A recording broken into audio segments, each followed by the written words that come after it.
What's up, everybody? Welcome to the Good Vibes Garage.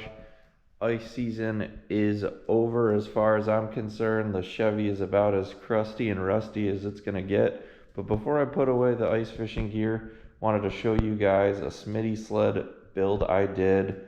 A lot of the ice fishing that I go for, I don't have an ATV or snowmobile, so I was previously hoofing these two Jetsleds out there, and when solo fishing, that was getting super tough. So I built this Smitty sled using a kit from EasySled Canada. They ship the kits for about 120 US dollars, and the kit comes with 4 of these foots that you mount onto skis, and then 2 cross members. So I'll show you guys what it looks like assembled, and I took a shorter video out in the wild today. It was 30-mile-an-hour winds and freezing, but this thing towed great. I had it loaded up with probably 150 or 200 pounds of gear, and it was way easier than just using the sleds alone. So to build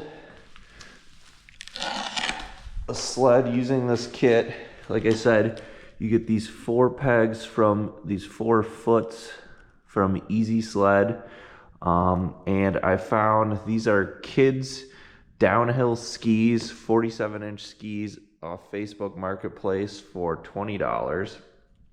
And so what you do is from the top you drill 1/4-inch holes all the way through the skis, 2 holes per foot, and then from the back use 1/4-inch drill bit through the top, use a 1/2-inch drill bit to countersink those bolts from the back side. So you definitely don't want to go too deep with the 1/2-inch drill bit, but you countersink those bolts.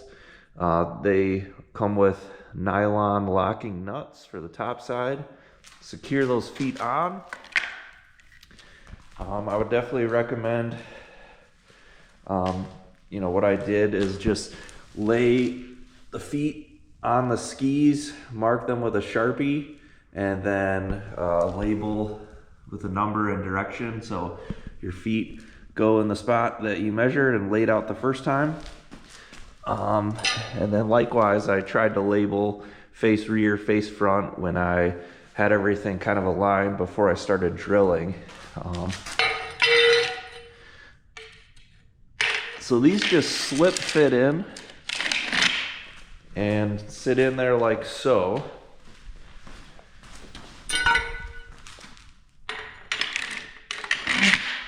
These 2 cross members. So that's nice and easy to get built. And then these 1-inch by 1-inch aluminum cross members, they come undrilled, so it's kind of up to you to decide what you want to do with them.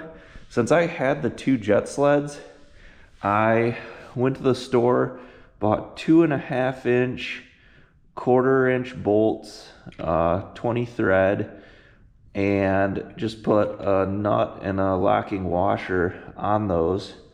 Drilled 5/8-inch holes all the way through. This way I kind of have these pegs that stick up, and I drilled matching holes on the Jetsled using that. I think I upsized a little bit on the drill size for the Jetsled. I want to say I used, these are 1/4-inch bolts. I think I might have hit the sled with a 1/2-inch drill bit just so it was easy to align the 4 bolts before putting them in. So I'll show you guys what that looked like. But anyways, you can, with this configuration, you can either put 1 sled on, or if you want to carry all your gear out like I did today, I put both sled on. I was able to fit Eskimo fat fish insulated 3i, pop-up shanty, my 40-volt Strike Master, on there, Vexlar, 20 gallons of propane, folding chairs, lunch, drinks, and all my fishing gear, tip-ups, rods, reel, case. And it was super easy to set this up at the boat launch and then drag it out there. And last thing I forgot to mention, using a 1/2-inch drill bit, I drilled out the tip of the skis and strung some rope through there for towing. So the only downfall of this compared to the jet sleds, if I had to guess, was if you're going anywhere where you've got like big drops or you got to drop in a couple feet, this is definitely not going to be as durable as just the plastic bottom of a jet sled. And you want to be able to, I backed right up to the boat ramp so I didn't drag the skis over concrete and scratch them up. Got one sled on there. The other sled just slips through. Got those bolts sticking up through the sled. And then I just grabbed some wing nuts that you could tighten on all 8 of them if you want the sleds to be really secure. But I was just using like 4 out there on the corners.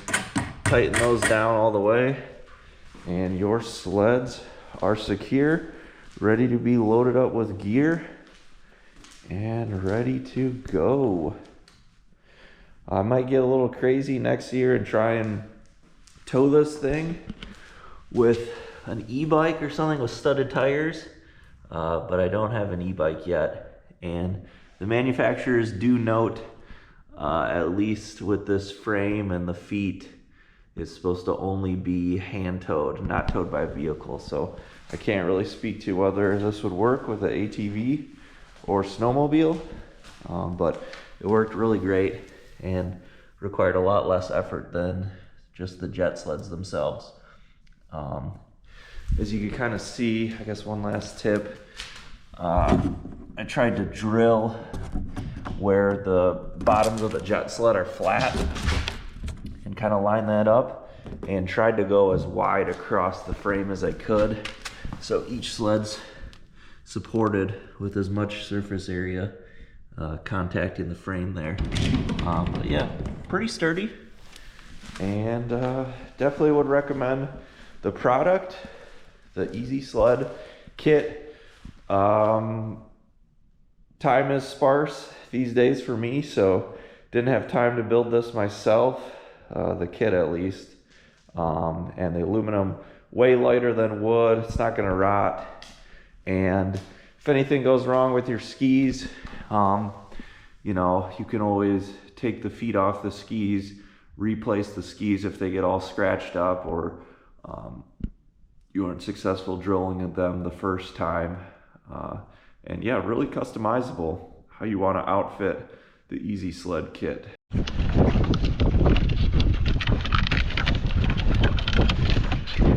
So here's the Smitty Sled in action.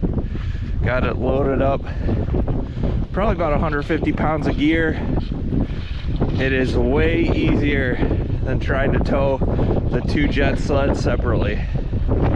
Definitely doable with one person.